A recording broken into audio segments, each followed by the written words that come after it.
Junaid Baghdadi के जमाने में एक आर्टिस्ट आया था, एक मुसव्विर, लोगों की मुंह बोली तस्वीर खींचता था। अगर कोई आता अपनी महबूबा के बारे में कहता, उसकी आंखें ऐसी, उसकी नाक ऐसी, उसकी भवें ऐसी, उसकी पेशानियां ऐसी, वो उसी तरह से तस्वीर निकालता था। आर्टिस्ट था और लोगों की कतारें लगी थी अपने अपने महबूब महबूबाओं की तस्वीरें निकालने के लिए, इसलिए कि आपकी तरह मोबाइल उस जमाने में नहीं थे जो हर घड़ी खींच लिया करें। वो जुनैद बगदादी का दौर, आर्टिस्ट तस्वीर निकालता था। जब ये बात पता चली, हजरत जुनैद बगदादी भी उस मुसव्विर के घर चले गए, लाइन में खड़े हो गए। जब आपका नंबर आया तो उस मुसव्विर ने पूछा, मौलाना आपका क्या काम है? वक्त के सैयदुत ताइफा का, मैंने सुना है तू लोगों के महबूबाओं की तस्वीरें खूबहू खींच कर देता है, मैं चाहता हूं मेरे भी महबूब की तस्वीर खींचो।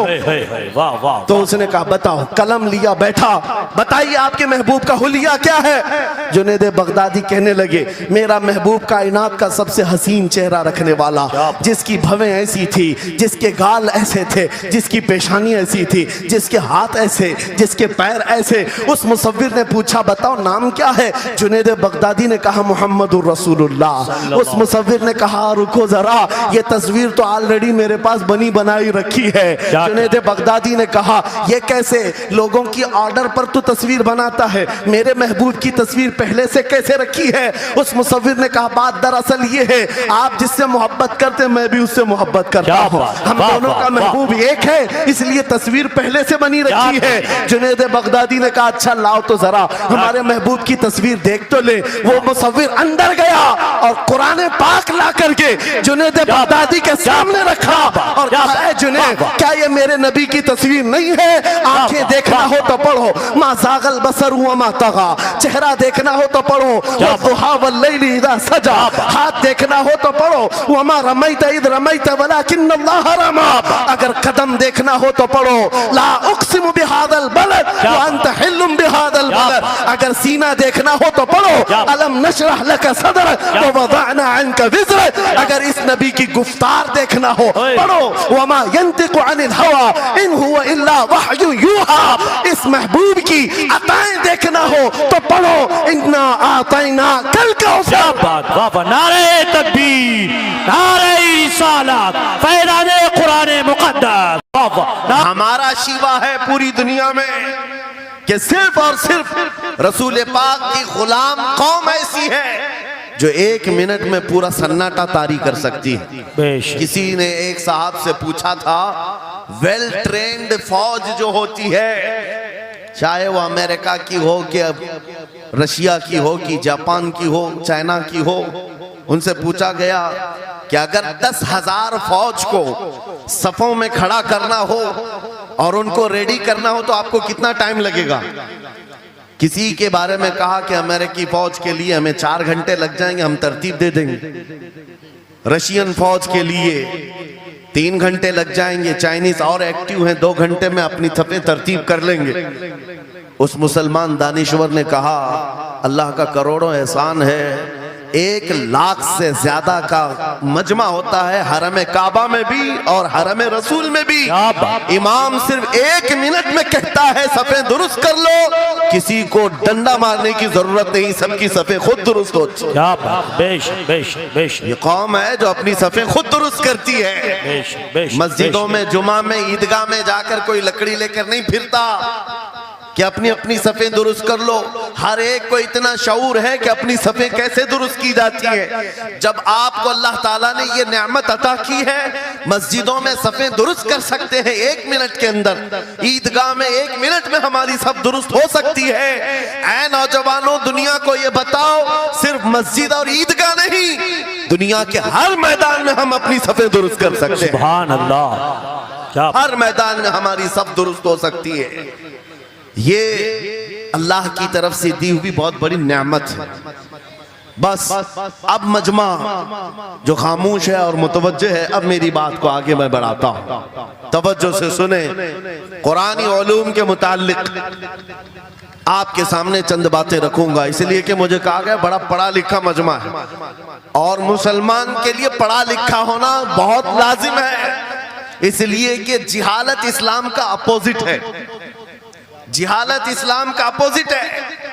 आपको एक बात मैं बताऊं, जब भी कहा जाता है दौरे इस्लाम, यानी हुजूर सल्लल्लाहु अलैहि वसल्लम की आमद के बाद के हालात को दौरे इस्लाम कहते हैं, उससे पहले वाले जमाने को दौरे जिहालत कहते हैं। जबकि इस्लाम का अपोजिट तो कुफ्र होना चाहिए, कुफ्र होना चाहिए। ये दौरे इस्लाम है और इससे पहले दौरे कुफ्र था। नहीं, दौरे इस्लाम से पहले वाले दौर को दौरे जिहालत कहते हैं, इसलिए कि बताना है इस्लाम और जिहालत दो अपोजिट चीजें हैं, दो अपोजिट चीजें हैं। जाहिल हो और मुसलमान हो उसे जेब नहीं देता। जिस कौम पर आने वाली किताब हिदायत का पहला लफ्ज इक़रा से शुरू होता है, इक़रा बिस्मि रब्बिकल लज़ी खलक़, कुरान का पहला लफ्ज जो आया है वो किस नाम से आया? पढ़ो अपने रब के नाम से, पढ़ो अपने रब के नाम से। और इल्म नहीं है तो कुछ नहीं है तुम्हारे पास। इमाम गजाली तो फरमाते अन्नासु कुल्लुहुम मौता इल्लल उलमा, ये सारे इंसान मुर्दा हैं, जिंदा अगर कोई है तो इल्म वाला है, इल्म वाला जिंदा है। और जिहालत की तारीकियों में भटकने वाले की मिसाल ऐसी ही है जैसे अंधेरी कोठरी में बैठा हुआ है, कहीं रोशनी का आने का इंतजाम नहीं, उसके सामने हलवा रखो कि गोबर रखो, दोनों बराबर है। जाहिल आदमी के लिए ऐसा ही है, कभी उसका हाथ इसमें पड़ेगा, कभी उसका हाथ इसमें पड़ेगा। जब नजर नहीं आ रहा है तो हलवा को गोबर समझकर खा लेगा और कभी गोबर को हलवा समझ के खा लेगा, गलाजत उसके लिए बराबर हो जाएगी। लेकिन इल्म को कहा गया अल इल्मु नूरुन, इल्म रोशनी है। जिसके पास इल्म आता है वो तमीज सीख जाता है, उसके पास अखलाक आ जाते हैं, वो हलाल और हराम के फर्क को समझने लगता है, बुरे और अच्छे के दरमियान फर्क मालूम होने लगता है। इसीलिए मेरे अजीजों, मुझे बड़ा गर्व है और फख्र है, हमारी खानकाह से ये आवाज आती है आधी रोटी खाएंगे और बच्चों को पढ़ाएंगे। बेशक, क्यों? बेशक। उस अजीम खानकाह से ये आवाज दी गई, क्यों? सिर्फ इसलिए नहीं कि तुम बड़े होकर के डॉक्टर बनोगे, इंजीनियर बनोगे। लोगों की नजर में अब बात यही रह गई है, पढ़ा इसलिए जाता है कि डॉक्टर बनना, इंजीनियर बनना है और कमाना है, बहुत कमाना है। इल्म जो है आज कमर्शियल बना लिया गया। इल्म इसलिए नहीं, इल्म इसलिए हासिल किया जाता है कि बंदा खुदा को पहचाने, बंदा अपनी हकीकत को पहचाने, जिंदगी गुजारने के उसलूब उसे मालूम हो जाए। इल्म इसलिए सिखाया जाता है। बहुत सारे लोग सिर्फ नौकरी के लिए समझते हैं कि इल्म हासिल करना चाहिए, नौकरी के लिए नहीं, अपने अखलाक को बुलंद करने के लिए इल्म आना बहुत जरूरी है। मेरे अजीजों, कुरान अज़ीम वो हिदायत की किताब तुम्हारे पास आई, इस कौम के लिए अलमिया नहीं है तो और क्या है, जो किताब उलूम का जखीरा है।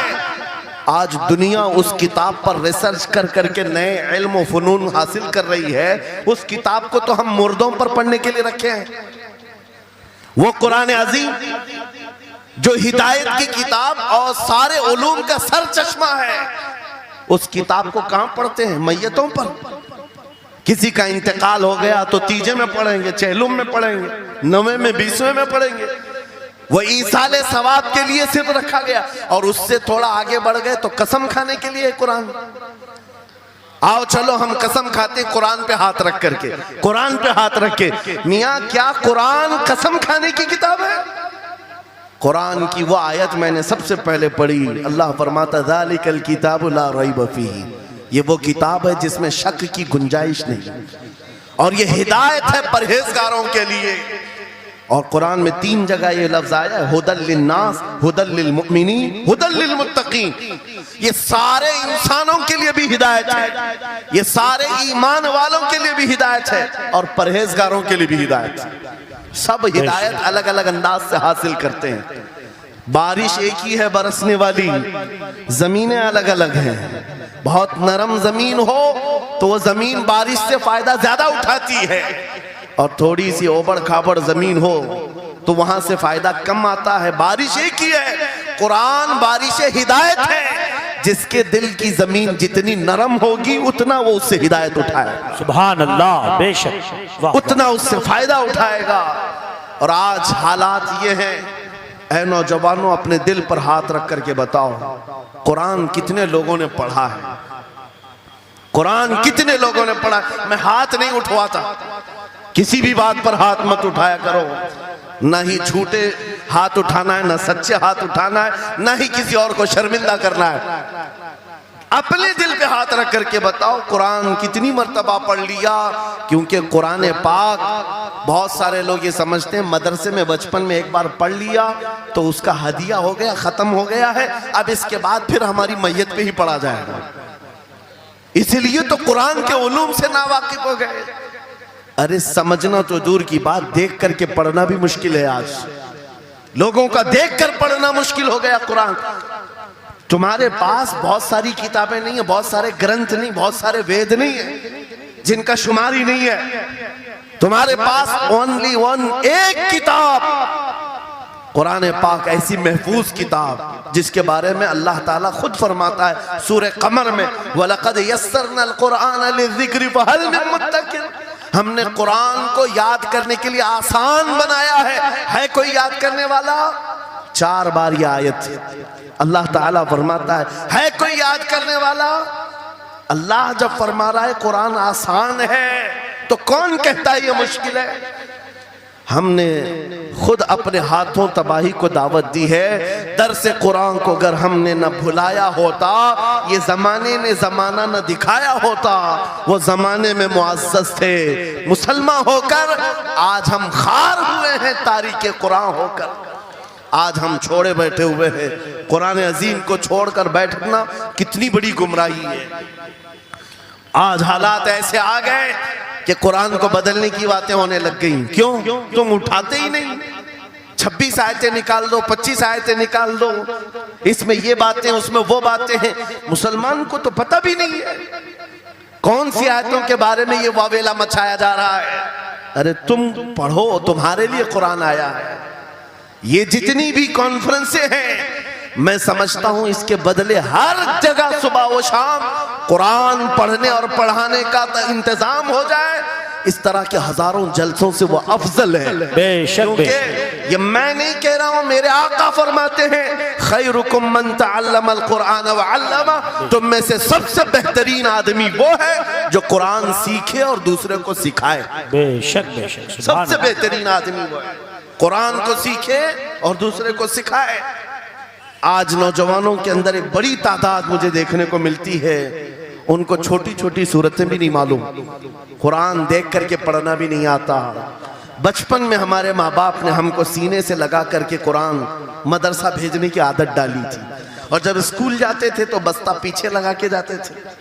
पता होगा, स्कूल जाते हैं तो बस्ता पीछे रख के जाते हैं, और कुरान पढ़ने के लिए जाते हैं तो सीने से लगा के जाते हैं। यह हमेशा से एक रीत रिवाज चला, बुजुर्गों का डाला हुआ कि बेटा कुरान हमेशा आगे होगा। लेकिन शऊर आने के बाद तुमने कुरान को पीछे डाल दिया, पीछे को आगे कर दिया। कोई इल्म ऐसा नहीं जो कुरान में मौजूद नहीं, कोई इल्म ऐसा नहीं। वला रतबिन वला याबिसिन इल्ला फी किताबिन मुबीन। मेरा मौला फरमाता है कोई खुश्की और तरी की बात ऐसी नहीं जो हमने कुरान में ना बयान की। वनज़्ज़लना अलैकल कुरान तिबयानन लिकुल्लि शै। रब फरमाता है हमने कुरान में हर चीज का वाज़ेह बयान उतारा है तुम पर। और सैयदना अब्दुल्लाह इब्न अब्बास, मुफस्सिरीन के सरदार, रसूल पाक सल्लल्लाहु ताला अलैहि वसल्लम के चचेरे भाई हजरत अब्दुल्लाह बिन अब्बास कहते हैं लौ ज़ाअली इक़ालु बईरिन लवजदतुहु फी किताबिल्लाह। कहते हैं अगर मेरे ऊंट की नकील की रस्सी भी गुम हो जाए, मैं उसको किताबुल्लाह कुरान में ढूंढ लूंगा। क्या बात, वाह वाह वाह वाह। मैं उसको कुरान में ढूंढ लूंगा। उनके पास उलूम कुरान थे। और आप क्या समझते हैं कुरान में क्या नहीं है? साइंस की वो इजादात को अगर आप लेकर के बैठे, मैंने अपना पूरा बयान रिकॉर्ड किया है 2 साल कबल ही। यहाँ वक्त की किल्लत है, मैं आपके सामने अर्ज करता हूँ। 16वीं सदी के बाद या 18वीं सदी के बाद साइंस की तरक्कियात ने अपना पैर जमाना शुरू किया है इस रुए जमीन पर। जबकि मेरे मुस्तफ़ा करीम सल्लल्लाहु ताला अलैहि वसल्लम की जुबान अक़दस से निकले हुए कलमात जो कुरान में मौजूद हैं, उठाओ और मैं बताता हूँ हर चीज का इल्म कुरान में मौजूद है। जब कोई सोनोग्राफी का इंतजाम नहीं था, ना सिटी स्कैन हो सकता था, ना एक्सरे का कोई इल्म किसी के पास था, उस वक्त कुरान कह रहा है एम्ब्रियोलॉजी के बारे में। क्या बात। एम्ब्रियोलॉजी क्या है? बच्चा पैदा होने की जो उसके नशो नुमा की जो मुद्दत होती है, किस तरह पेट में बच्चे की तख्लीक होती है। कुरान में मौला फरमाता है सुम्मा जअलनाहु नुतफतन फी क़रारिन मकीन सुम्मा खलक़ना नुतफत अलक़तन फ़खलक़ना अलक़त मुदग़तन फ़खलक़ना मुदग़त इज़ामन फ़कसवना इज़ाम लहमा सुम्मा अंशअनाहु खल्क़न आखर फ़तबारकल्लाहु अहसनुल ख़ालिक़ीन। मौला फरमाता है हमने नुतफे से अलका बनाया। नुतफा क्या है? स्पर्म का वो एक कतरा जो मर्द के जरिए से औरत के रहम में जाता है, उसके बच्चे की थैली में जाता है, एक नुतफा, एक बूंद, जिसको नुतफा कहा गया है। मौला फरमाता है हमने नुतफे से अलका बनाया। अलका किसको कहते हैं? साइंस में पढ़ने वाले अगर स्टूडेंट्स हो तो समझ जाएंगे। अगर कोई मेडिकल साइंस का कोई स्टूडेंट है तो उसे मालूम होना चाहिए एम्ब्रियोलॉजी में चिपचिपा हुआ च्युइंगम जो होता है उसको अलका कहते हैं अरबी में। और आज साइंस ये कहती है कि पहले बाप के नुतफे के एक कतरे से एक छोटा सा खून का टुकड़ा बनता है जो चिपचिपा होता है, फिर उसके बाद एक गोश्त का टुकड़ा होता है, फिर उसके बाद उसमें हड्डियां बनती हैं, फिर उसके बाद उस पर चमड़ियां आती हैं, फिर उसके बाद उसकी आंखें, सारी चीजें बन जाती हैं। ये प्रोसेस है 9 महीने माँ के पेट में, और हर एक के वीक्स गिने हुए हैं। फर्स्ट वीक में क्या होता है, सेकंड वीक में क्या होता है, थर्ड वीक में क्या होता है, एम्ब्रियोलॉजी का पूरा इल्म है। साइंस आज 21वीं सदी में इस एम्ब्रियोलॉजी को तुम्हारे सामने ला रही है। अरबों के उस दौर की बात कर रहा हूं जहां लोगों को घर बनाने का इल्म नहीं था, और कुरान माँ के पेट में पैदा होने वाले बच्चे की तख्लीकात बयान कर रहा है। नारे तकबीर, नारे रिसालत, फैज़ाने कुरान मुक़द्दस, फैज़ाने शेखुल मशाइख, नारे तकबीर, नारे रिसालत। वाह वाह। मशहूर साइंसदान है फ्रैंक प्रेस नाम से, जिसने ये थ्योरी दुनिया को बताई कि अर्दियात जमीन के अंदर जो वसात हो रही है, और उसके बाद उसने कहा था, फ्रैंक प्रेस नाम का अंग्रेज मुअर्रिख और अंग्रेज साइंसदान ने कहता है जमीन जो है पानी के ऊपर है, और ऐसे ही पानी के ऊपर कोई चादर बिछा दी जाए तो कभी चादर इधर हो सकती, कभी उधर हो सकती है।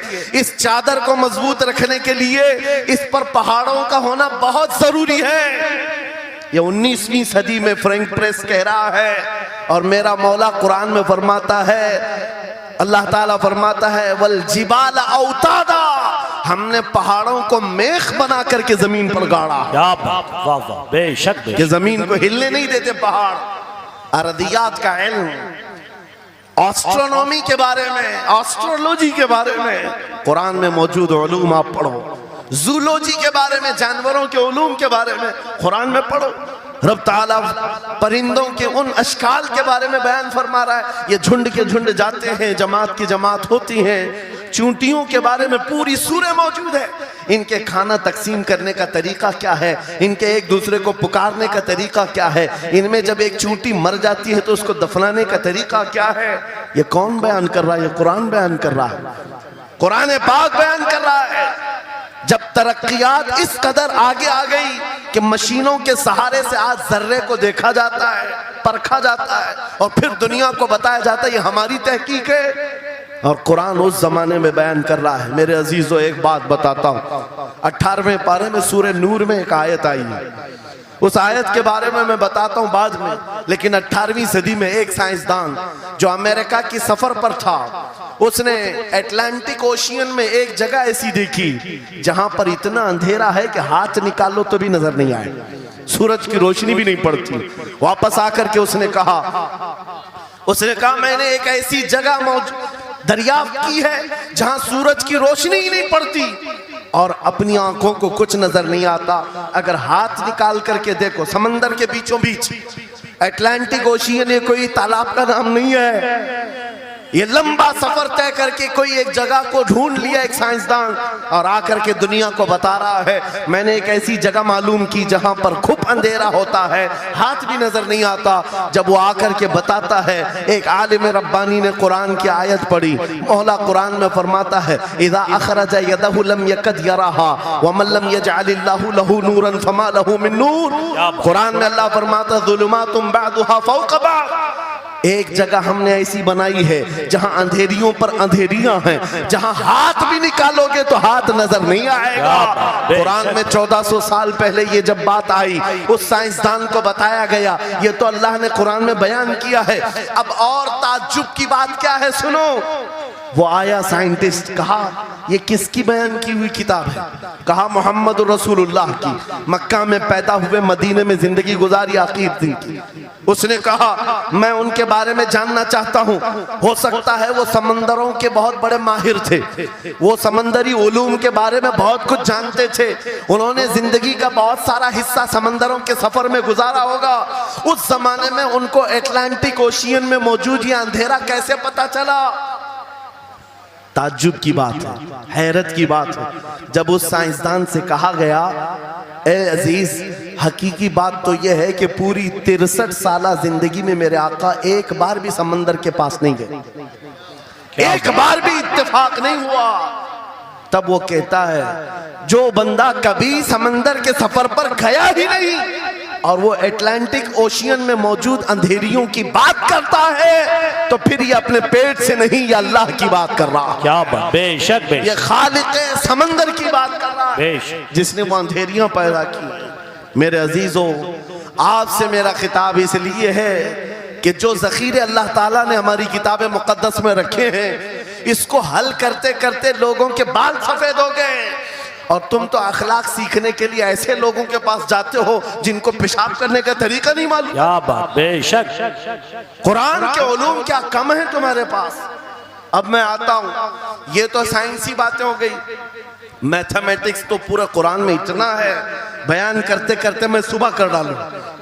कुरान पाक के अददी एजाजात, कुरान पाक के हिसाब, रियाजी, मैथमेटिक्स के फंडे, बहुत कुछ है।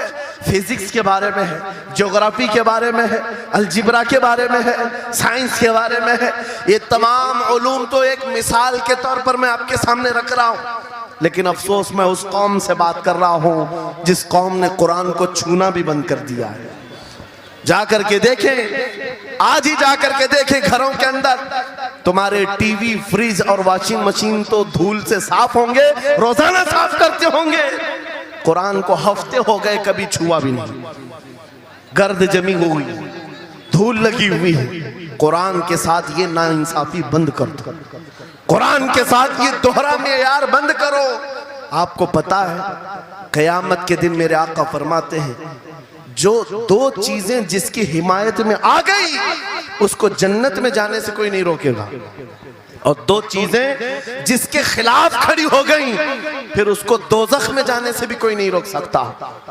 हुजूर से पूछा गया वो दो चीजें क्या हैं? हुजूर फरमाते हैं जिसकी हिमायत में रमजान और कुरान खड़े हो गए उसका जन्नत में जाना तय हो जाता। क्या बात, वाह वाह। और जिसके खिलाफ खड़े हो गए रमजान और कुरान, हुजूर फरमाते फिर उसका दोज़ख में जाना तय हो जाता। अल्लाह अकबर। अल्लाह के रसूल, दानाए ग़ुयूब, कायनात के सरदार मेरे आका दुआ करते हैं अल्लाहुम्मा जअलिल कुरान हुज्जतन लना ला हुज्जतन अलैना। ये मेरे नबी की दुआ है, आप तवज्जो करें। हुजूर जब ये दुआ कर रहे हैं, ऐ अल्लाह कुरान को क़यामत के दिन मेरा हिमायती बना, मेरे खिलाफ ना बना। क्या बात, वाह। साहिब कुरान खुद कह रहे हैं क़यामत के दिन इसको हमारे खिलाफ ना खड़ा कर, कुरान को हमारा हिमायती बना। ऐ लोगों, हम कौन सी जिंदगी गुजार रहे हैं आज? बहुत दूर हम आ चुके, बहुत दूर हम आ चुके। आज कुरान की तालीम को भी इतना सस्ता समझा जाता है, इतना सस्ता कि आपके पास अगर बच्चे के पास टाइम हुआ तो मदरसा भेजो, नहीं तो छोड़ो जाए। मदरसों में आने वाले वो बच्चे जिनकी नाक बह रही हो, कपड़े ढंग के ना हो, कारी साहब और हाफिज साहब खुद ही उसको साफ भी करें, खुद ही पढ़ा करके भी भेजे। क्या तुम अपने वक्त की मशहूर कॉन्वेंट स्कूल में भी इसी तरह अपने बच्चों को भेजते हो? वहां पर गैर हाजिरी से कितना डरते हो, अपनी छुट्टियां तर्क कर देते हो, रिश्तेदारों से मिलना बंद कर देते हो। नहीं, बच्चे की स्कूल छूट सकती है, लेकिन कुरान के साथ कैसा दोहरा सलूक है, कुरान के साथ कैसा मेयार है। आपको मैं बताता हूं, हमारे सिराजुल उम्मा इमाम आजम अबू हनीफा रज़ी अल्लाह ताला अन्हु अपने बेटे को जिस कारी कुरान के पास पढ़ने के लिए भेजा करते थे, कारी साहब ने इमाम आजम के बच्चे को पूरा कुरान पढ़ा दिया। नाजरा कुरान की बात कर रहा हूं। जब पूरा कुरान बच्चे ने पढ़ लिया तो इमाम आजम अबू हनीफा को ये मुबारकबादी दी गई कि आपका बच्चा पूरा कुरान पढ़ चुका है हाफिज साहब के पास। तो हाँ, इमाम आजम बड़े ताजिर थे अपने जमाने के। उन्होंने क्या किया, उस कारी साहब को 4 लाख दिरहम नजराने में भेजा। सुभान अल्लाह। कितना? 4 लाख दिरहम चांदी के सिक्के होते थे। इमाम आजम अबू हनीफा ने जैसे ही कारी साहब के पास जो कुरान पढ़ाए थे ये नजराना भेजा, उनके पास ये नजराना पहुंचा। 4 लाख तो छोड़ो, आज के जमाने में 4000 भी किसी को देता नहीं। हाफिज कुरान अगर किसी बच्चे को पढ़ाया है, और मैं मांग भी नहीं रहा हूं कौम से, इमाम आजम की बात बता रहा हूं। जब नजराना कारी साहब को पहुंचा, उन्होंने देखा 4 लाख दिरहम मेरे पास आए, इतनी बड़ी रकम, बच्चे को खाली कुरान ही पढ़ाया था। दौड़े दौड़े वापस इमाम आजम अबू हनीफा के दौलत कदे पर आ गए। घर पर आए, कहा हुजूर आपसे मैं ये पूछना चाहता हूँ, कहीं गलती से तो ये रकम मेरे पास नहीं आ गई, ये किस लिए दी गई है? कहा कि ये तो आपने कुरान बच्चे को पढ़ाया, मैंने हदियतन भेजा है। कहा हुजूर सिर्फ नाजरा कुरान ही तो पढ़ाया, इतनी बड़ी रकम? इमाम आजम अबू हनीफा ने कहा, कारी साहब आज चले जाओ, और अपने बेटे को बुलाया। इधर आ बेटा, कल से इस हाफिज के पास पढ़ने के लिए तू हरगिज नहीं जाएगा, कल से इसके पास तू इल्म हासिल करने नहीं जाएगा। बच्चे ने पूछा हुजूर क्या हो गया?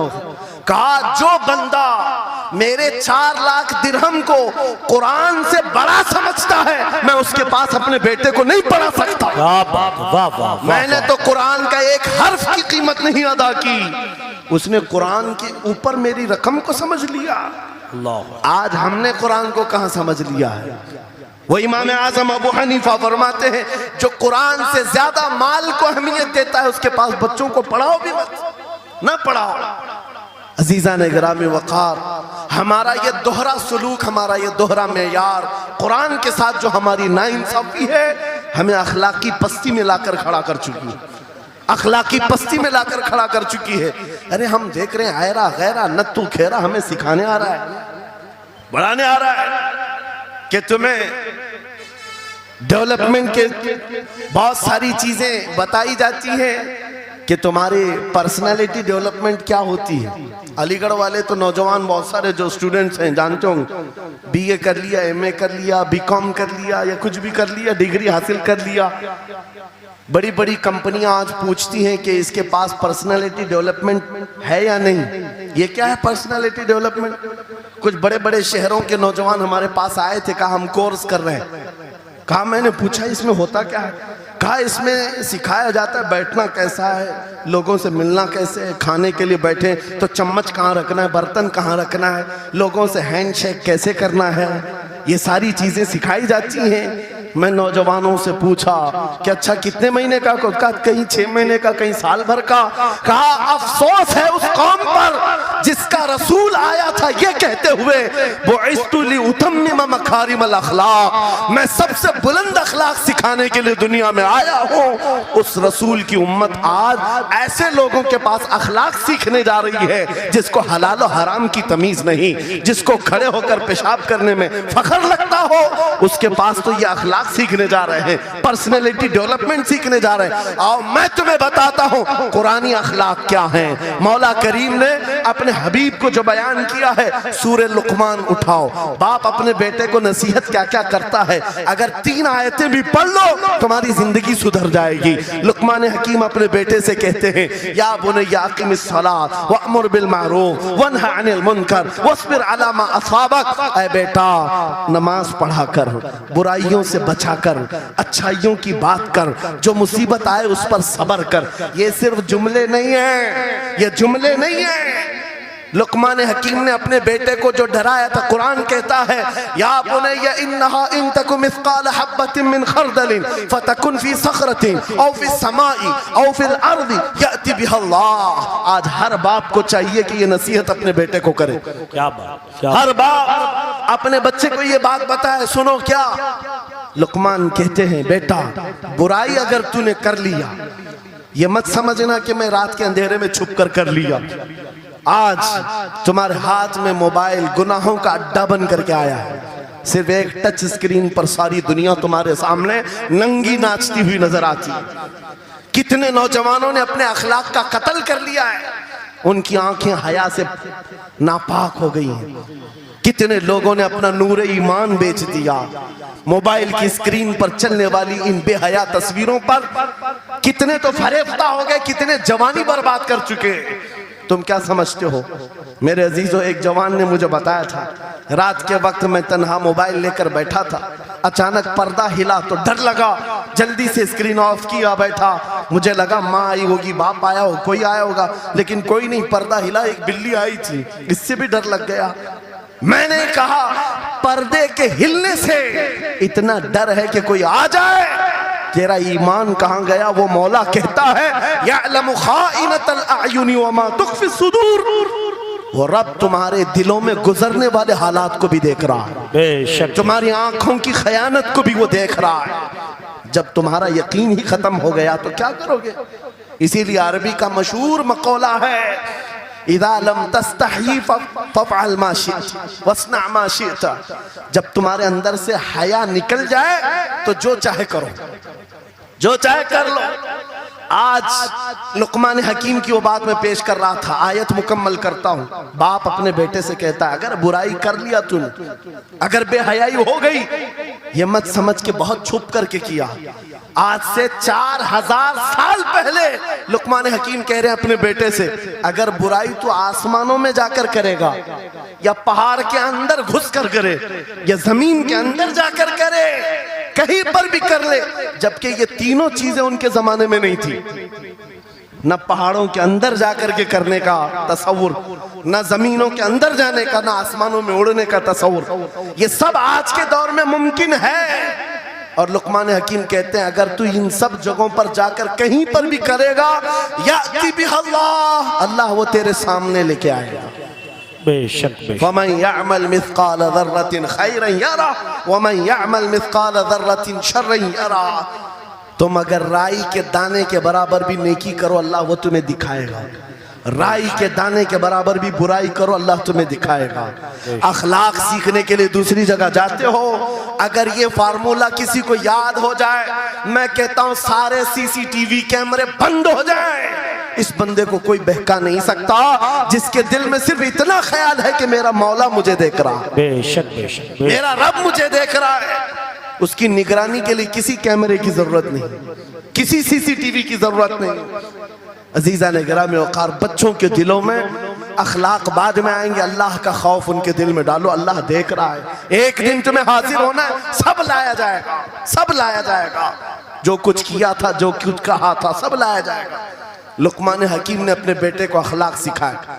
क्या सिखाया? वक़्सिद फी मशीका वग़दुद मिन सौतिका इन अनकरल अस्वाति लसौतुल हमीर। चलना हो तो मियाना अंदाज में चलो, ऐसे नहीं कि अकड़ कर चलना है या झुक कर चलना है।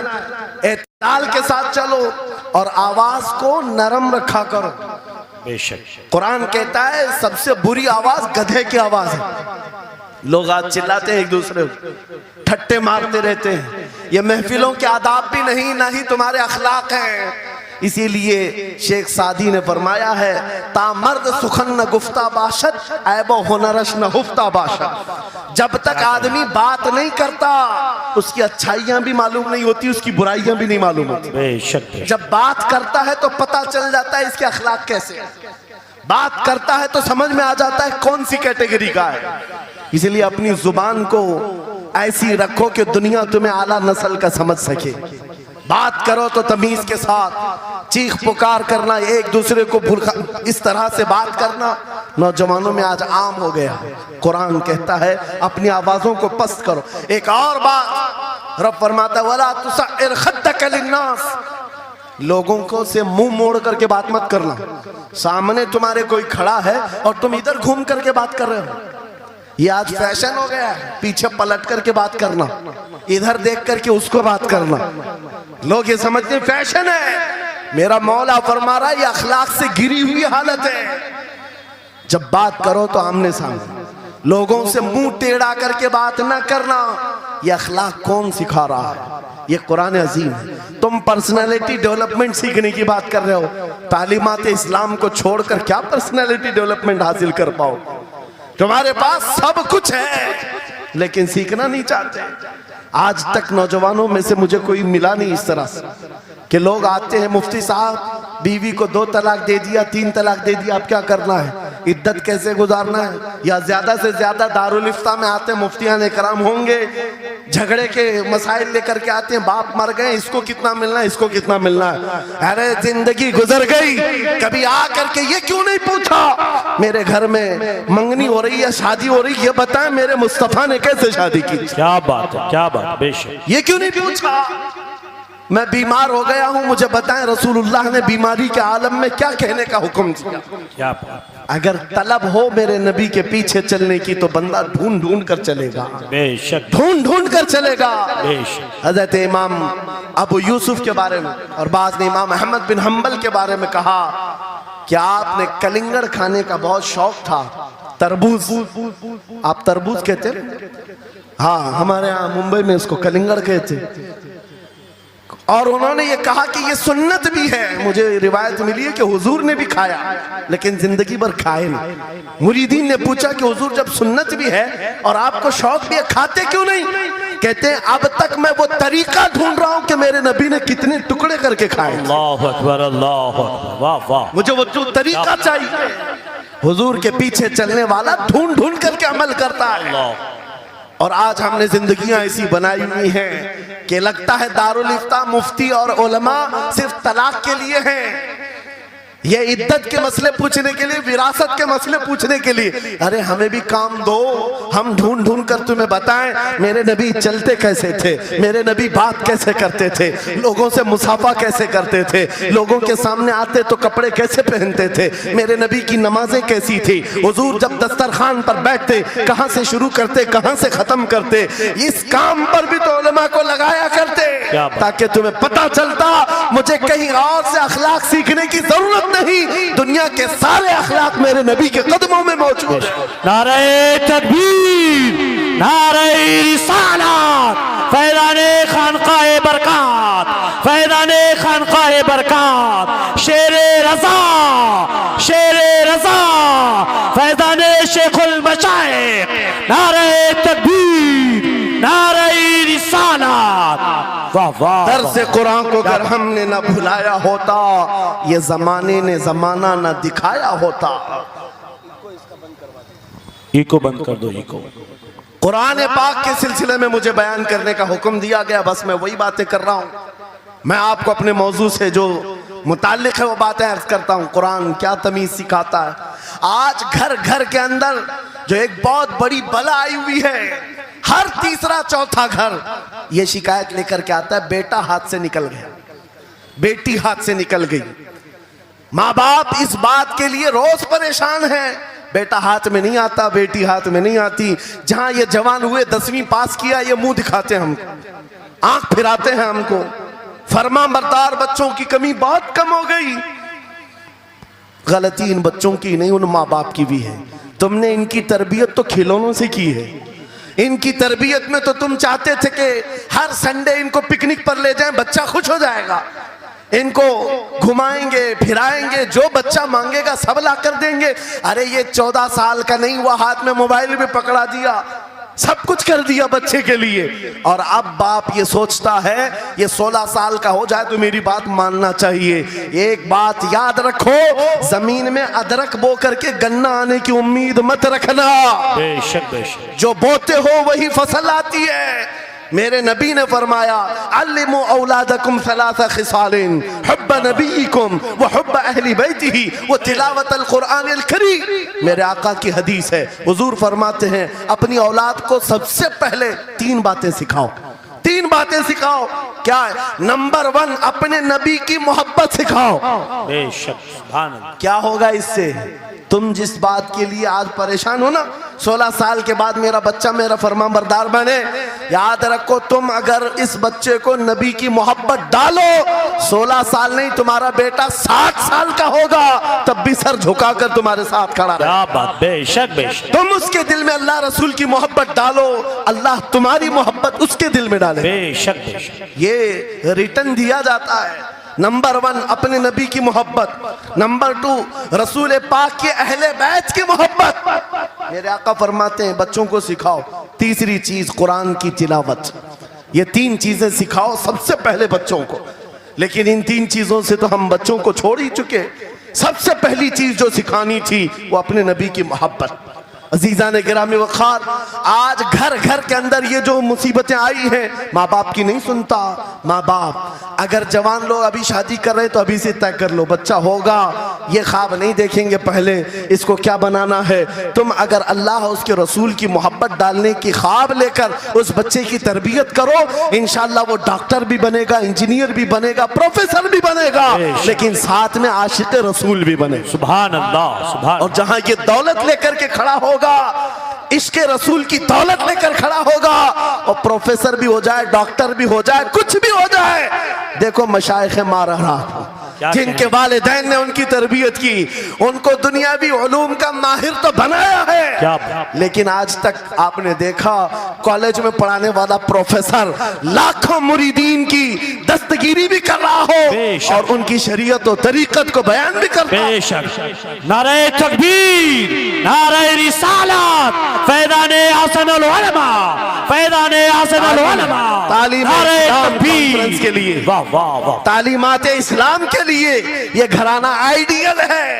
मैं मुबालगा आराई नहीं कर रहा हूं, मुबालगा आराई नहीं कर रहा हूं। जहां पर एक बेटे को बाप ने वक्त का एक बड़ा प्रोफेसर बनाया तुम्हारे इसी शहर का, दूसरा बेटा अगर इनकम टैक्स का चीफ बन चुका हो, क्या बात, तीसरा अगर पुलिस की डिपार्टमेंट में डीआईजी या बड़े ओहदे पर पहुंचा हो, लेकिन हमने हर एक को देखा, चाहे ये दुनिया के किसी मकाम पर जाएं, जब ये अपने असलाफ की बारगाह में आते हैं तो सर झुकाए हुए शरीयत के तरीकत के संगम नजर आते। क्या बात, बेशक बेशक। इसलिए कि इनकी तरबियत सिर्फ और सिर्फ ट्यूशन के बहाने नहीं छोड़ दी गई थी, क्या कहने, लोगों की गोद में डालकर। जैसे आज लोगों को लगता है बच्चे को पढ़ाने के लिए महंगी स्कूल दे दो, अच्छी से अच्छी स्कूल, और बच्चा आए तो शाम में ट्यूशन के लिए किसी टीचर या प्रोफेसर को दे दो।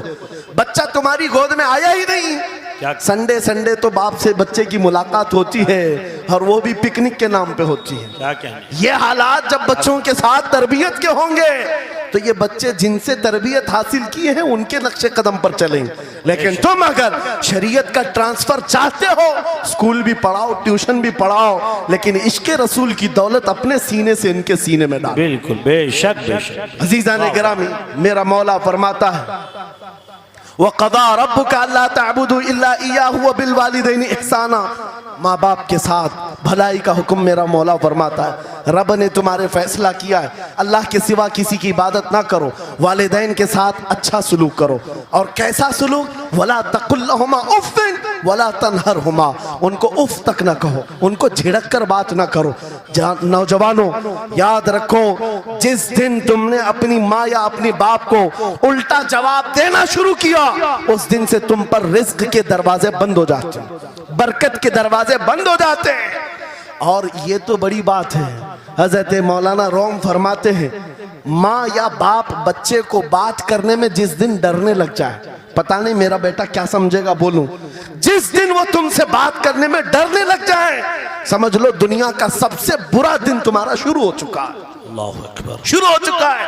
होना तो ये चाहिए कि तुम्हारी जवानी नहीं, तुम्हारी उम्र बीतने को आ गई, अगर माँ बाप को अल्लाह ने सलामत रखा, चाहे वो बूढ़े बिस्तर मर्ज पर हो, उस वक्त भी अदब के बाजू फैलाए हुए हो। बेशक। अदब के बाजू। आपको पता है सहाबा इकराम बैठे, मेरे आका सल्लल्लाहु अलैहि वसल्लम, एक खातून आई, रसूल खड़े हो गए, अपनी चादर बिछाया, उस खातून को बिठाया। सहाबा कहते हैं हमने एक खातून को, आई हुई खातून को इतना अदब करते हुए रसूलुल्लाह को पहली बार देख रहे थे। वो खातून आई, बैठी, मुस्कुराई, बातें की और चली गई। सहाबा ने पूछा या रसूलल्लाह इस खातून का अदब क्या है? मेरे आका फरमाते हैं ये मेरी दाई, मेरी दूध पिलाने वाली माँ हलीमा सादिया। क्या बात, वाह वाह। पैदा हुए नहीं, दूध पिलाई हुई माँ का यह अदब मेरे नबी ने सिखाया। ये अखलाक कुरान के हैं मेरे अजीजों, कुरान के हैं।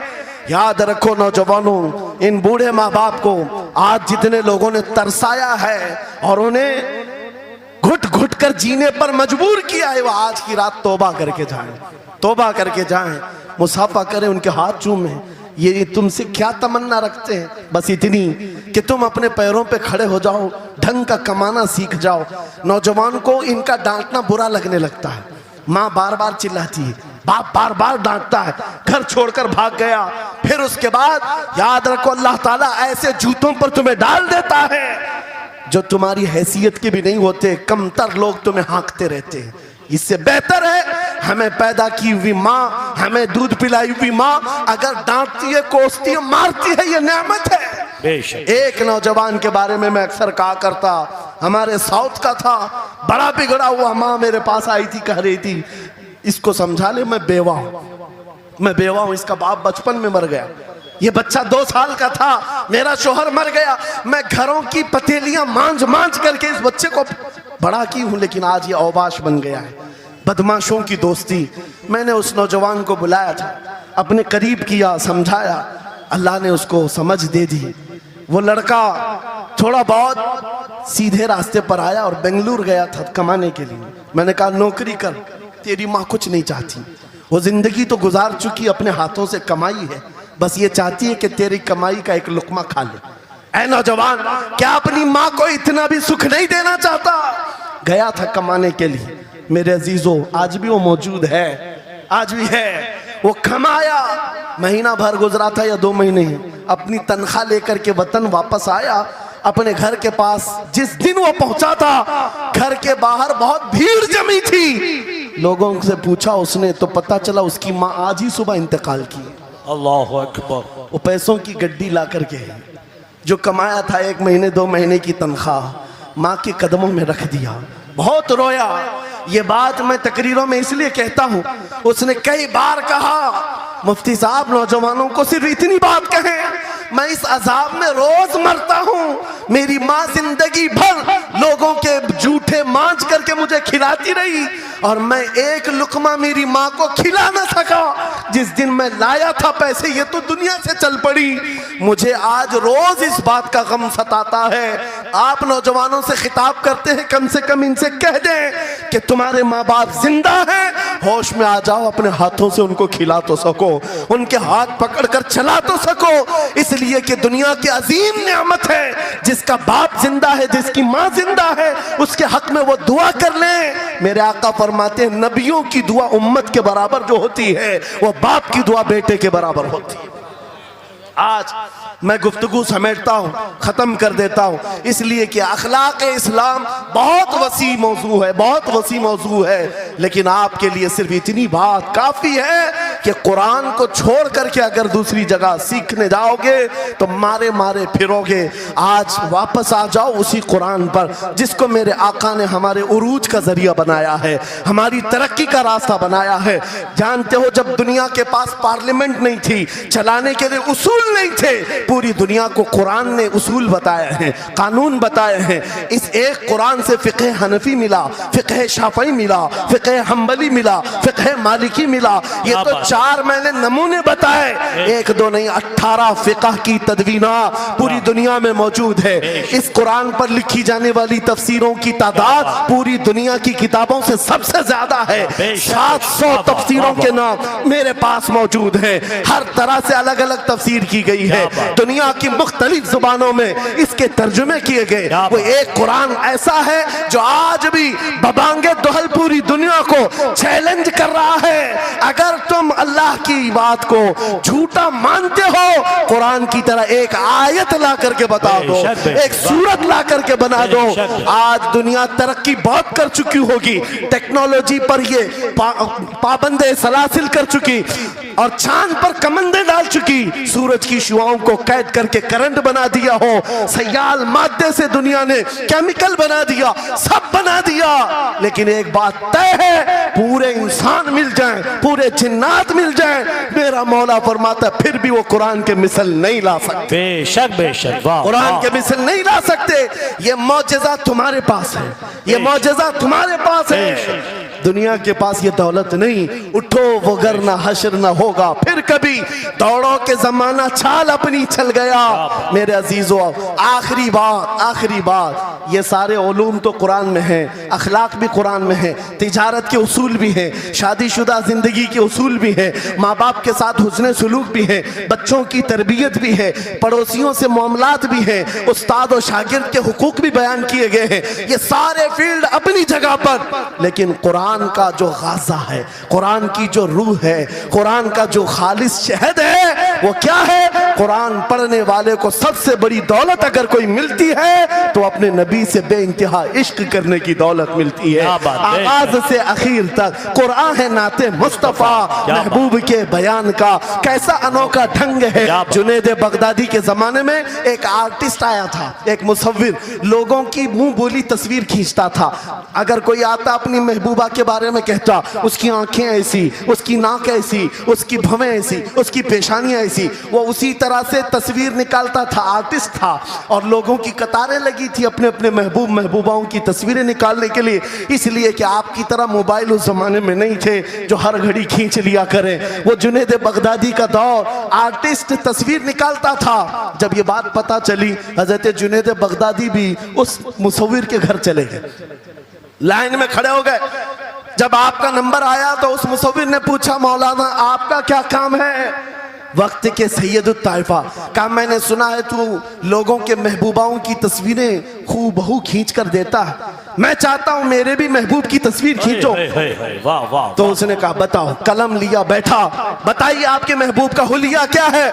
जुनैद बगदादी कहने लगे, मेरा महबूब कायनात का सबसे हसीन चेहरा रखने वाला, जिसकी भवें ऐसी थी, जिसके गाल ऐसे थे, जिसकी पेशानी ऐसी थी, जिसके हाथ ऐसे, जिसके पैर ऐसे। उस मुसव्विर ने पूछा, बताओ नाम क्या है? जुनैद बगदादी ने कहा, मुहम्मदुर रसूलुल्लाह। उस मुसव्विर ने कहा, रुको जरा, ये तस्वीर तो ऑलरेडी मेरे पास बनी बनाई रखी है। जुनैद बगदादी ने कहा, ये कैसे?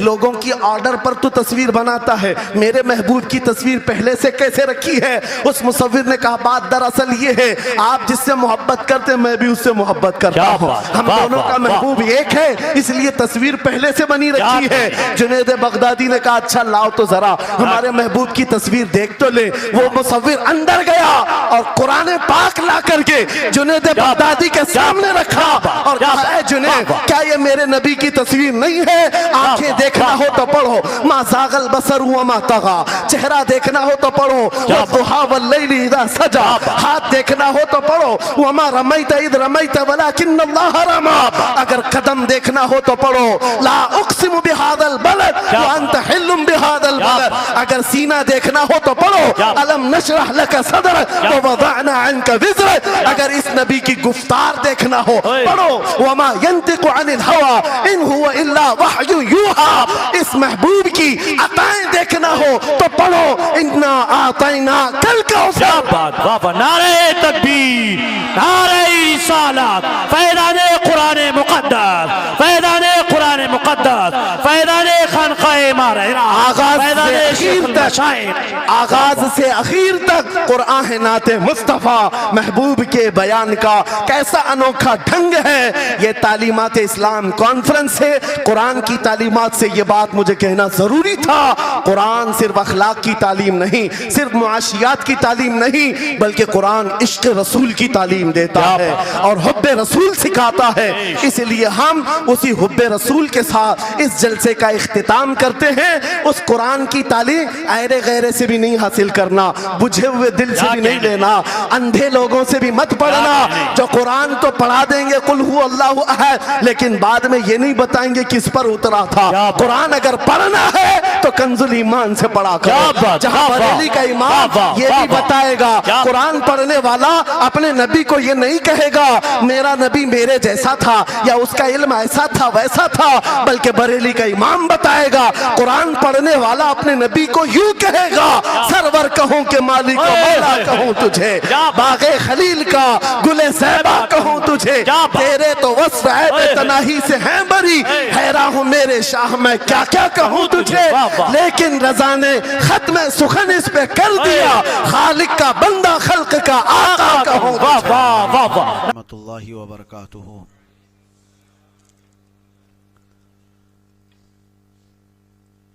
अल्हम्दुलिल्लाहि व कफ़ा व सलामुन अला हबीबिहिल मुस्तफ़ा अम्मा बअद। बिहम्दी तआला व बकरम मुस्तफ़ा सल्लल्लाहु तआला अलैहि वसल्लम। आज की इस शब में कुरान अज़ीम के 29 पारे मुकम्मल हो चुके। कुरान अज़ीम के मुकम्मल होने में बस एक पारा बाकी रह गया। कल की शब में इंशाअल्लाहुल अज़ीज़ ख़त्म कुरान किया जाएगा। अल्लाह तबारक व तआला मुकम्मल कुरान अज़ीम को सही तिलावत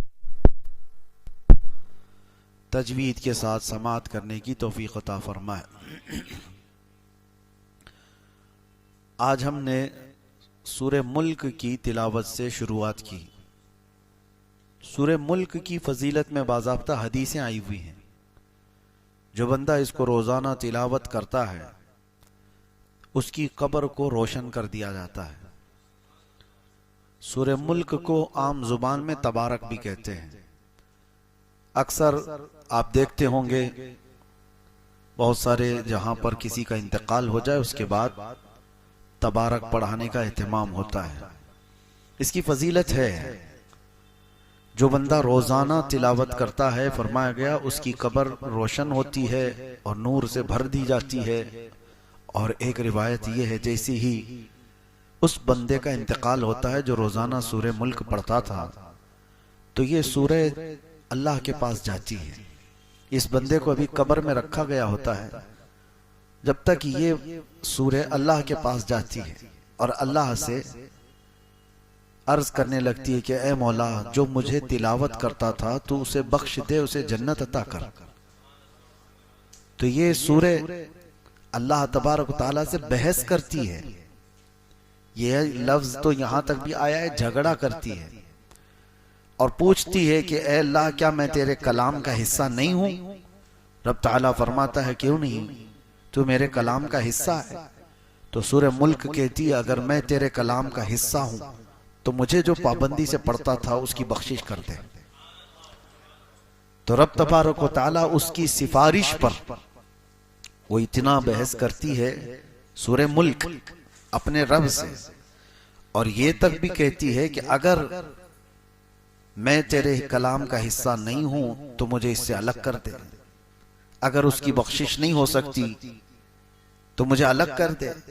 तो रब तबारक व तआला इसकी सिफारिश कबूल फरमाता है और फरमाता है जाओ जो तुझे रोज तिलावत करता था उसे बशारत दे दे, मैंने उसे माफ कर दिया। रिवायत में मिलता है कि ये सूरह मुल्क जैसी ही ये खुशखबरी सुनती है सीधे जन्नत में जाती है और जन्नत में जाकर वहां के बिछोने ओढ़ने और वहां की खुश करने वाली चीजें लेकर के वापस कब्र में आती है मैयत के पास जो इसे तिलावत करता था, और आकर के जन्नत की हवाएं खुशबुएं बिस्तर बिछोने सब चीजें लेकर आती है और फिर उससे कहती है मेरे आने में देर तो नहीं हो गई, मैं तेरी बख्शिश के लिए अल्लाह रब्बुल इज्जत की बारगाह में अर्ज़ो मारूज करके आई हूं और जब तक अल्लाह राजी नहीं हुआ मैं वहां से आई नहीं। अब तुझे बशारत हो कि कब्र में जन्नती बिछोनों पर आराम कर और हवाएं जन्नत की खाता रहे। तो सूरह मुल्क ये वो वफा करने वाली सूरत है। जब लोग हमें कब्र में तन्हा छोड़ जाएंगे तो ये सूरह है अल्लाह करीम की बारगाह में हमारी सिफारिश करके हमारी बख्शिश का परवाना लेकर आने वाली है। कितना मुश्किल से 2 से 3 मिनट लगते हैं इस सूरह को तिलावत करने में। 3 मिनट, आपके 3 मिनट यूं ही चले जाते हैं। किसी से खैर खैरियत पूछते ही आप थोड़ी देर खड़े हो जाएं तो 3 मिनट यूं ही गुजर जाते हैं। और ये 3 मिनट तिलावत करने वाली ऐसी सूरह है, आप किसी खुश इल्हान कारी से सुन भी तो सकते हैं। मामूल बनाओ कि कोई रात ऐसी ना हो कि मैं सूरह मुल्क सुने बगैर सो जाऊं या पढ़े बगैर सो जाऊं। इसका असर ऐसा नहीं है कि आप सिर्फ कब्र में देखने वाले हैं, ऐसा नहीं है कि सिर्फ कब्र की रोशनी की बात है। ये अल्लाह का कलाम है, जिंदों को भी जिंदा कर देती है। ये अल्लाह का कलाम है, जिंदों के लिए उतरा है। इसका जो अज्र है और इसका जो नतीजा निकलने वाला है कब्र में, वो अपनी जगह पर, लेकिन तुम्हारी हयात में भी इसके असरात देखने को मिलेंगे। सूरह मुल्क पढ़ने वाला, हमारे बुजुर्गान दीन फरमाते हैं, कभी कोई हाकिम उसे जेर नहीं कर पाता। सूरह मुल्क जो तिलावत मुसलसल करता रहता है, कोई हाकिम उसे जेर नहीं कर पाता। उसके सामने आने वाला वो अपने आप मरूब हो जाता है, चाहे जितना भी दिल में सख्तियां लेकर के रहता हो। और जब उसके सामने आ जाए तो फिर वो जो है नरम पड़ जाता है। खास तौर पर ये सूरह मुल्क के असरात जो जिंदगी पर मुरतब होते हैं, बुजुर्गों ने फरमाया, तो मुकद्दमे वगैरह जब होते हैं तो बुजुर्गान दीन ये फरमाते हैं कि हाकिम के पास फैसला होने से पहले इसकी तिलावत करके जाओ, तुम्हारे चेहरे पर अल्लाह तबारक व तआला वो रौब रखता है। बहरहाल इसमें जो आयतें आई हैं वो भी मैं आपको सुना दूं कि अल्लाह तबारक व तआला सूरह मुल्क में फरमा रहा है, क्या फरमा रहा है। शुरुआत ये, तबारकल्लज़ी बियदिहिल मुल्क व हुवा अला कुल्ली शैइन क़दीर। बुलंदी है, अजमत है उस जात के लिए जिसके दस्ते कुदरत में सारी बादशाहत है। बियदिहिल मुल्क व हुवा अला कुल्ली शैइन क़दीर, और वो हर मुमकिन शय पर कुदरत रखता है। अल्लज़ी खलक़ल मौत वल हयात, उसी ने जिंदगी और मौत को बनाया है। क्यों बनाया? लियबलुवकुम अय्युकुम अहसनु अमला, ताकि तुम्हें आजमाया जाए तुम में अच्छे अमल वाला कौन है। मौत और हयात अल्लाह ने इसलिए बनाई है ताकि तुम्हें आजमाया जाए तुम में से अच्छे अमल वाला कौन है। वहुवल अजीजुल गफूर अल्लज़ी खलक़ सबअ समावातिन तिबाक़ा, उसने तबक दर तबक 7 आसमान बनाए। और तुम मा तरा फी खल्क़िर रहमानि मिन तफाउत, तुम रहमान की पैदाइश में, उसकी तख्लीक में कोई फर्क नहीं पाओगे कि टेढ़ा मेढ़ा कर दिया गया होगा, अंदाजे के मुताबिक बना दिया गया होगा। हर चीज उसके बराबर हिसाब से बनाई गई है। जो भी चीज है, कोई भी, जैसे इंजीनियर के प्लान फेल हो गए हों, सोचा कुछ और था बन कुछ और गया हो, वो रहमान की तख्लीक में ऐसी कोई चीज तुम नहीं देखोगे। आगे की जो आयतें हैं ये अल्लाह ताला क्या फरमाता है, वल्लदीन कफरू बिरब्बिहिम अज़ाबु जहन्नम, जो अपने रब से का इनकार किए वो जहन्नम में जाने वाले हैं, उनके लिए जहन्नम का अजाब है। कुल्लमा उल्किया फीहा फौजुन सअलहुम खज़नतुहा अलम यातिकुम नज़ीर। अब तवज्जो कीजिए, जब जब जहन्नम में झोंका जाएगा किसी को तो दरबान पूछेगा उनसे। जब जब किसी को दोजख में डाला जा रहा है, सअलहुम खज़नतुहा, दरबान जो दोजख का दरबान है वो पूछेगा, अलम यातिकुम नज़ीर, क्या तुम्हारे पास डराने वाला कोई आया नहीं था, अल्लाह का खौफ दिलाने वाला कोई आया ही नहीं था, तुम जहन्नम में कैसे आ गए। कालू बला, वो जहन्नम में जाने वाले कहेंगे हाँ क्यों नहीं, आया तो था। कद जाअना नज़ीर, हमारे पास डर सुनाने वाला आया था। फकज़्ज़बना, लेकिन हमने झुटलाया था, हम झुटलाए हुए थे। अल्लाह का डर सुनाने वाला आया था, बोलता तो था कि जहन्नम है, आखिरत है, लेकिन हम झुटलाए हुए लोग थे। और फिर अल्लाह तबारक व तआला ये फरमाता है, वक़ालू लौ कुन्ना नस्मअु औ नअक़िलु मा कुन्ना फी अस्हाबि सईर। अल्लाहु अकबर। ये आयतें देखें, जहन्नम में जाने वाले कहते हैं, ऐ काश अगर हम सुन लिए होते उसकी बात, डर सुनाने वाले की बात सुन लिए होते। लौ कुन्ना नस्मअु औ नअक़िलु, और समझ गए होते हम, मा कुन्ना फी अस्हाबि सईर, हम दोज़ख में जाने वाले नहीं होते आज। हम आज जहन्नमी नहीं होते।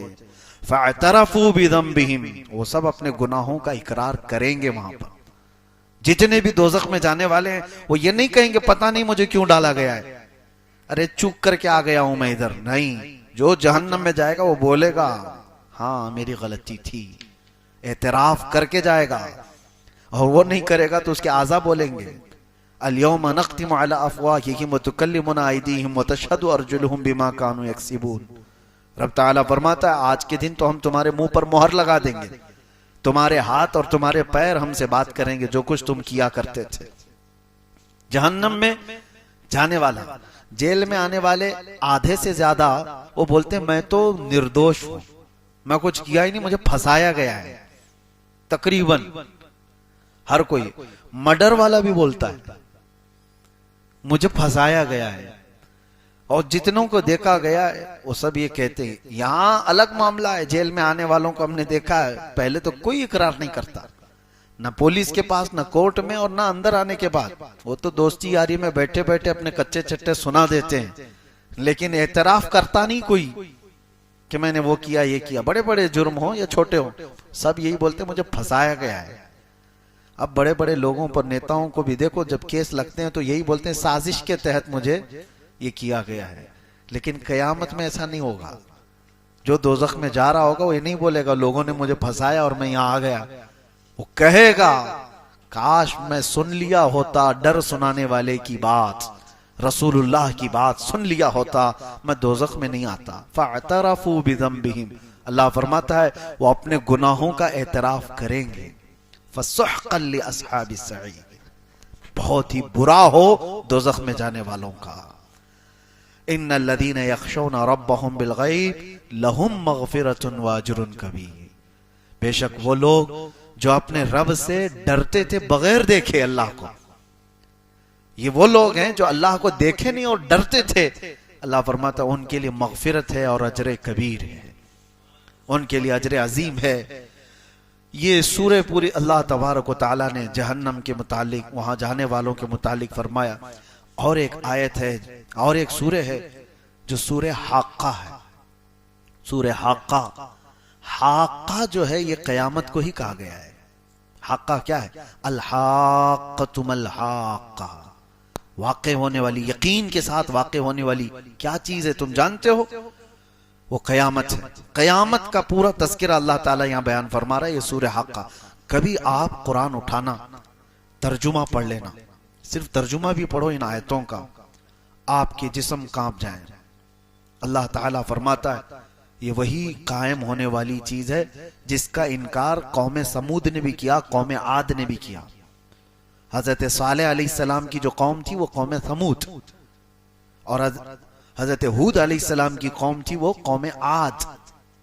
कौम समूद और कौम आद इन्होंने क्या किया था पता है? अल्लाह ताला फरमाता है कौम समूद ने इनकार किया, ऐसी कोई चीज आने वाली है ही नहीं, किससे डराते हो तुम?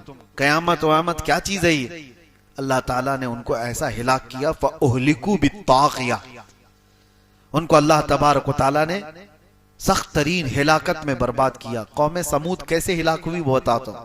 व अम्मा आदुन फ़अहलिकू बिरीइन सरसरिन आतिया, और कौम आद उसको अल्लाह ने तेज हवाओं से हिलाक किया। एक को चिंगाड़ से, आवाज से। कौम समूद कैसे मरी है? जिब्राइल अलैहिस्सलाम जमीन पर आए थे और उन्होंने एक आवाज लगाई थी, और इतनी तेज आवाज थी वो, इतनी तेज आवाज कि जो आवाज बढ़ती बढ़ती गई तो कौम समूद के कानों में से भेजा बाहर निकल आया था। आवाज में पावर है।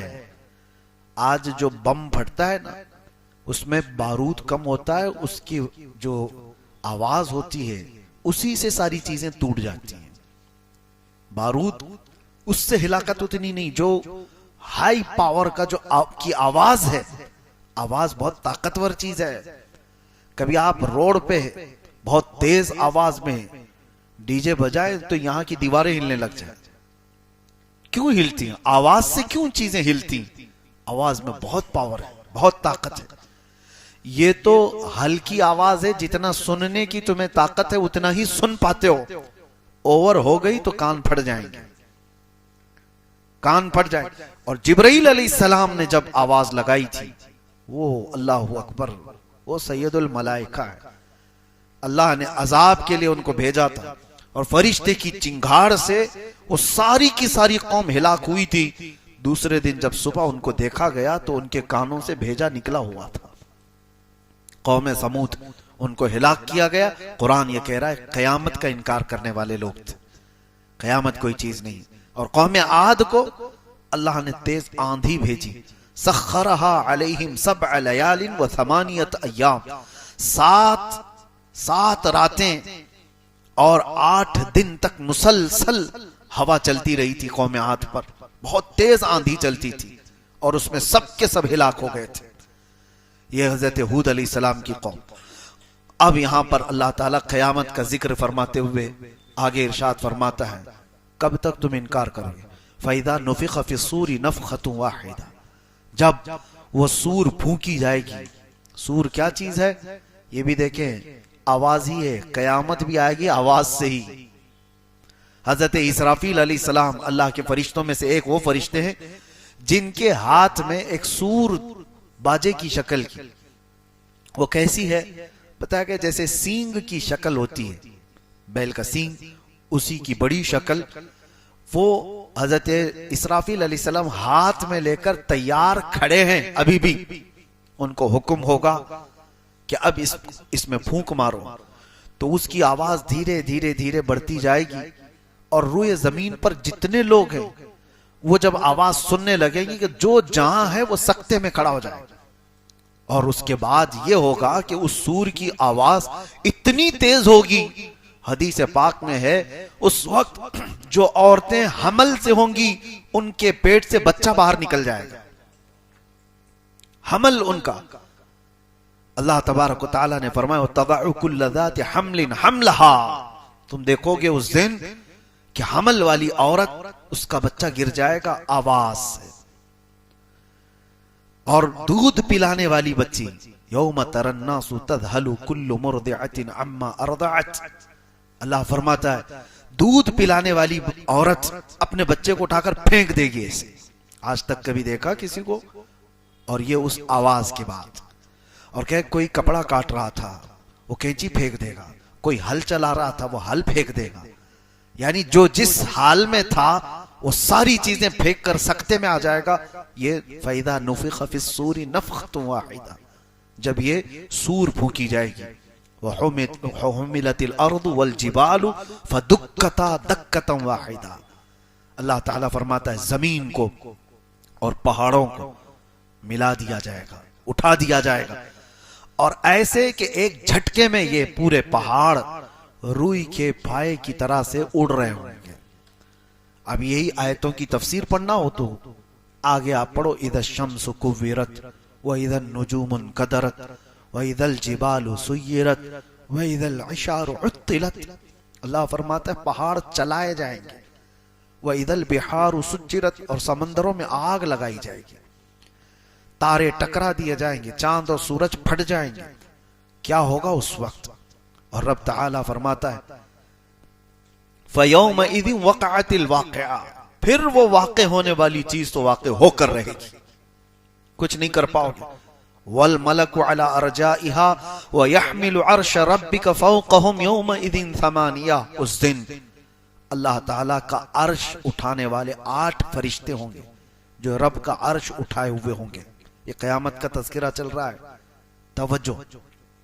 यौमइज़िन तुअरदून ला तख़फ़ा मिनकुम ख़ाफ़िया, तुमको पेश किया जाएगा क़यामत के दिन, तुम सब उठाए जाओगे और कोई चीज तुम्हारी छुपाई नहीं जाएगी, कोई चीज नहीं छुपाई जाएगी, हर चीज के साथ तुम क़यामत के दिन आओगे। अब सुनो जो आयतें झिझोड़ती हैं, क्या है? फ़अम्मा मन ऊतिय किताबहु बियमीनिही, अल्लाह फरमाता है जो जिसके हाथ में उसका नामा आमाल सीधे हाथ में दे दिया गया।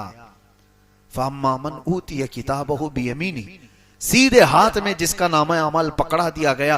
फ़यक़ूलु हा उमुक़रऊ किताबिया, वो तो खुशी में सबको पुकार कर कहेगा आओ आओ मेरा अमल नामा पढ़ लो, खुशी में कहेगा वो। ऐ काश उन लोगों में हमारा शुमार हो। रब ताला फरमाता है, वो कहेगा हाँ उमुक़राऊ किताबिया, पढ़ो तुम लोग भी पढ़ो, मेरा नाम अमाल मुझे रब ने आज सीधे हाथ में दिया है। वो कहेगा इन्नी ज़ननतु अन्नी मुलाक़िन हिसाबिया, मुझे यकीन था कि मैं अपने रब के पास हिसाब दूंगा, हिसाब का दिन आएगा, मुझे यकीन था। फ़हुव फ़ी ईशतिर रादिया, वो अपनी मनपसंद जिंदगी में जा रहा होगा। फी जन्नतिन आलिया, बुलंद जन्नतों में जा रहा होगा। कुतूफुहा दानिया कुलू वशरबू हनी अम बिमा असलफ्तुम फिल अय्यामिल खालिया। ये जन्नत के तज़किरे यहाँ पर रब ताला फरमाता है, जिसकी टहनियां, जिसके बागीचे इस तरह खुशगवार, जाओ ऐश करो जो तुम आखिरत पर यकीन रखते थे। अब आगे आयत आती, व अम्मा मन ऊतिया किताबहु बिशिमालिही, और जिसके हाथ में, बाएं हाथ में वो हिसाब दिया जाएगा, वहीं से सब समझ में आ जाएगा। जैसे ही आमाल नामा पकड़ाया जाएगा, वहीं समझ में आ जाता है किसके साथ क्या होने वाला है। ये कुरान की आयत पढ़ रहा हूं मैं। वो अम्मा मन ऊतिया किताबहु बिशिमालिही, जिसके बाएं हाथ में उसका नाम आमाल पकड़ाया जाएगा, क्या कहेगा जानते हो? फयक़ूलु या लैतनी लम ऊत किताबिया, ऐ काश मुझे हिसाब नहीं दिया गया होता, मेरा अमाल नामा मुझे नहीं पकड़ाया गया होता तो कितना अच्छा होता। दूसरी जगह वो कहता है वलम अदरी मा हिसाबिया, मुझे पता ही नहीं था हिसाब क्या होता है, मुझे मालूम ही नहीं था। और देख करके पूछता है वो फरिश्तों से, ये क्या है? अमाल नामे का मतलब क्या समझते हो तुम? प्रिंट आउट निकाल करके लाएंगे A4 साइज के 5 पेपर है? अमाल नामे के मुतालिक कहा गया है, फरिश्ते उठा उठा करके किताबें ला रहे होंगे, जहां तक इसकी नजर जारी होगी इसी की किताबें होंगी। वो पूछेगा ये क्या है? कहा जाएगा तेरी पूरी जिंदगी का लिखा हुआ है, जहां तक नजर जा रही है। ऐसा नहीं कि ये पूरा भर जाएगा, फरमाएगा जहां तक तुम्हारी नजर जा रही है, तुम्हारे अमाल से भरी हुई किताबें फरिश्ते उठाकर ला रहे होंगे। वो पूछेगा इतना सब मेरा है? कहां तेरा है? सुनाना होगा, 400 साल लग जाए, 500 साल लग जाए, सुनाना है तुझे आज। फिर वही बंदा ये कहता है, उसका जुमला रब तबारक व तआला ने कुरान में क्या फरमाया? मा लिहादल किताब ला युगादिरु सगीरतन वला कबीरतन इल्ला अहसाहा। है ला, ये कैसी किताब तूने दी मुझे, छोटी चीज भी इसमें छोड़ी नहीं गई, बड़ी चीज भी छोड़ी नहीं गई, सब लिख दिया गया है, सब लिख दिया गया है। ये बाएं हाथ में जिसका आ गया है उसके मामलात हैं ये। और आगे वो क्या कहता है? मा अगना अन्नी मालिया हलक अन्नी सुल्तानिया, किसी भी चीज ने उसको नफा नहीं दिया उस दिन। दूसरी सूरे में अल्लाह ताला ने यह भी फरमाया कि उस दिन यवद्दुल मुजरिमु लौ यफ्तदी मिन अज़ाबि यौमि इज़िन बिबनी, होता है ना, तुमको पकड़ा गया, यहां पर जामीन चलती है ना, जमानत में आप प्रॉपर्टी लिखवा दो और उसके बाद बेल लेकर के आ जाओ, या किसी आदमी को खड़ा करो, ये जामीन है मेरा, जब तक केस चलेगा ये मेरा जामीन है। वो अपनी प्रॉपर्टी के पेपर ला करके जमा करेगा कोर्ट में, ये दस्तूर है। और मुजरिम कयामत के दिन क्या सोचेगा वो अल्लाह फरमाना, यवद्दुल मुजरिमु लौ यफ्तदी मिन अज़ाबि यौमि इज़िन बिबनी, उस दिन मुजरिम ये तमन्ना करेगा कि मेरे बेटे को मैं रख करके अजाब से छुटकारा तो ले लूं, बदले में मौला मेरा बेटा रख ले, वो साहिबती व अखी, या मेरे भाई के बदले में या दोस्त के बदले में मुझे अजाब से छुटकारा दे दिया जाए। अल्लाह ताला फरमाता है वमन फिल अर्दी जमीअन, जो कुछ भी जमीन में था वो सब दे करके वो सोचता है अजाब से मुझे छुटकारा मिल जाए। कोई भी तो चीज रख लो, मेरा घर था दुनिया में, बड़ी जायदादें थी, औलाद थी, भाई थे, रिश्ते थे, कुछ तो रख करके मुझे छुट्टी दी जाए। अल्लाह फरमाता है कल्ला, हरगिज नहीं, हरगिज नहीं, कोई चीज फिदिया के तौर पर लेकर नहीं छोड़ी जाएगी। फल यौम ला युअखज़ु मिनकुम फिदिया, ये वो दिन है जहां कोई फिदिया लेकर के छोड़ने वाला सिस्टम ही नहीं है। फिदिया लेकर के, पैसा देकर के छोड़ने वाला सिस्टम ही नहीं है। तुम्हारा हिसाब तुमसे होगा। ला तज़िरु वाज़िरतु विज़्र उख़रा, एक जान दूसरे जान के गुनाहों को नहीं उठाएगी। आज तुम्हारा हिसाब तुमसे होगा। अब आगे रब ताला ये फरमाता है, अल्लाहु अकबर, जैसे ही ये बाएं हाथ वाला गिड़गिड़ा रहा होगा, हिसाब क्या है मुझे पता ही नहीं था, ये अमाल नामा क्या है, ये अभी कह ही रहा था, अल्लाह फरमाता है हुक्म हो जाएगा, खुदूहु फगुल्लू, पकड़ो इसको जल्दी से और इसको जंजीरों में बांधो। सुम्मल जहीम सल्लूह, फिर उसको जहन्नम में फेंक दो। कैसे? सुम्मा फी सिलसिलतिन दरउहा सबऊन ज़िराअन फस्लुकू, उसको ऐसे चैन में बांधो कि हर जंजीर के अंदर 70 जंजीरें और हो। किसको? मुजरिम को ऐसी जंजीर में बांधो कि हर जंजीर के 70 उसके दाने हो। इन्नहु कान ला युमिनु बिल्लाहिल अज़ीम, ये वो है जो अल्लाह, अजमत वाले अल्लाह पर यकीन नहीं रखता था। इसको पकड़ो। फरिश्तों को हुक्म हो गया। ये आयतें जब पढ़ते हैं ना, रोंगटे खड़े होती हैं। खुज़ूहु फगुल्लूहु, पकड़ो इसको और बांधो इसको। और एक तर्जुमे में ये कहा गया है कि इसको खौलते हुए अजाब दो, गुल्लू, इसको पकाओ। सुम्मल जहीम सल्लू, फिर इसको दोज़ख में फेंक दो, खींच करके फेंको। इन्नहु कान ला युमिनु बिल्लाहिल अज़ीम, ये वो है जो अज़मत वाले अल्लाह पर यकीन नहीं रखता था। वला यहुद्दु अला तुआमिल मिस्कीन, ये कभी मिस्कीन को खाना खिलाने की रग़बत भी नहीं रखता था। फलैसा लहुल यौम हाहुना हमीम, आज इसके लिए यहां पर माए हमीम के अलावा कुछ नहीं है। अब सुनो, माए हमीम क्या है? जहन्नम का वो पानी जो सारे मुजरिमों का पीप जो निकला होगा उसको खौलाया जाएगा, पकाया जाएगा। जो जख्मों से पीप निकलता है उसको खौलाया जाएगा और ये जहन्नमी को पीने के लिए दिया जाएगा। तो कहा गया इतना खौलता हुआ होगा, इतना गर्म कि वो अभी मटका उठाया होगा कि उसकी गर्मी से उसका नीचे का होंठ झुलस के जमीन तक लटक जाएगा। ये माए हमीम। अल्लाह फरमाता फलैसा लहुल यौम हाहुना हमीम, आज के दिन इसको हमीम के अलावा कुछ नहीं दिया जाएगा। हमीम दो इसको। और वही पानी को जब वो निगलने की कोशिश करेगा, एक तो होंठ लटक करके गिर गया उसके झुलस कर तपिश से, और जैसे ही वो अंदर डालता है, फरमाया गया कि पेट में जाते ही उसकी अंतड़ियां पीछे के मकाम से निकल जाएगी। ये हमीम जिसका जिक्र अल्लाह फरमा रहा है। वला तआमुन इल्ला मिन गिस्लीन, और गिस्लीन के अलावा खाने की कोई चीज इसको नहीं दी जाएगी। और ये एक थोड़ा का फल वहां पर दिया जाएगा, ज़क़ूम उसको कहा गया है। इन्न शजरत ज़क़ूम, शजरे ज़क़ूम जो जहन्नम में होगा उस दिन उसे दिया जाएगा। इतने कांटे का होगा कि वो खा तो नहीं सकेगा, लेकिन खाएगा तो उसके हलक से पूरे कांटे बाहर आ जाएंगे। उसी को निगलने के लिए पानी मांगेगा तो माए हमीम दिया जाएगा। ला यअकुलुहु इल्लल खातिऊन, आखिर में अल्लाह फरमा रहा है एक बात है, ये मैं किसी को नहीं खिलाऊंगा सिवाय खता करने वालों के, सिर्फ खातिऊन को मैं खिलाऊंगा ये चीज। वह अरहमुर राहिमीन है, हर एक के लिए नहीं। लेकिन यहाँ कुरान में आज उसने जगह जगह पर हमें जब तंबीह की, तो फिर बंदा अगर कुफ्र किया और इनकार किया और पीठ दिखाकर भागा है, तो फिर उससे पूछा जाएगा अलम यअतिकुम नज़ीर। मैंने सूरह मुल्क की आयत आपके सामने पढ़ी कि उनसे दरबान पूछेगा क्या तुझे डर सुनाने वाला नहीं आया था तेरे पास?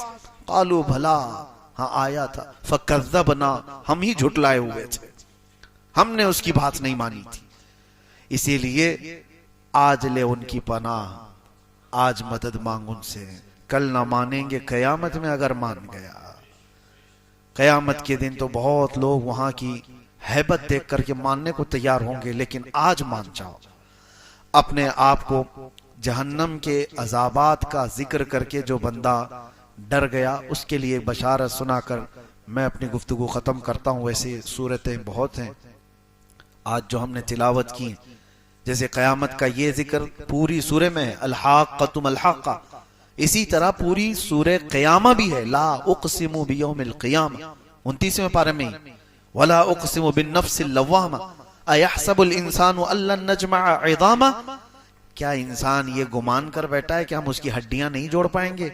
अल्लाह फरमा रहा है ये उन कुफ्फारों मुशरिकीन के लिए जो अपने मुर्दों को जलाकर राख करके पानी में बहाती कि इनको फिर कोई जिंदा ना कर सके, मर गया अस्थियां खत्म कर दो ताकि इसके साथ कुछ ना हो सके। अल्लाह फरमाता है अयहसबुल इंसानु अल्लन नजमअ इज़ामा, इंसान ये सोचा है कि हम उसकी हड्डियां जोड़ नहीं पाएंगे।